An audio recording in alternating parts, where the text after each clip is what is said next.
அவசரப்பட்டு தள்ளாதே தங்கப்பிள்ளையே, உனக்கு அருள் புரியதான் வராகி தாய் இந்த காட்சியை உன் கண்ணில் பட்டிருக்கிறேன். நீ ஒவ்வொரு நாளும் அழுது கொண்டிருந்தாயல்லவா, என் பிரச்சனைகள் எப்பொழுது தீரப்போகிறது அம்மா என்று நீ கேட்ட கேள்விக்கு இப்பொழுது உனக்கு விடை கிடைத்து விட்டது மகளே. நான் சொல்லும் இந்த பரிகாரத்தை நீ செய். வருகின்ற பஞ்சமி அன்று இரவு 8 மணிக்கு மேல் உன்னுடைய பூஜை அறையில் உட்கார்ந்து கையில் கொஞ்சம் மிளகு, காய்ந்த மிளகாய் 3, 1 ரூபாய் காயின் 1 எடுத்துக்கொள்.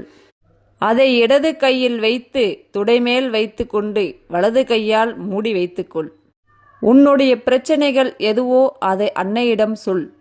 அந்த 1 ரூபாய் காயினை எடுத்து ஒரு துணியில் கட்டி அன்னையின் பாதத்தில் வைத்துவிடு. காய்ந்த மிளகாயையும் மிளகையும் வீட்டு வாசலில் கற்பூரத்தோடு வைத்து எரித்துவிடு.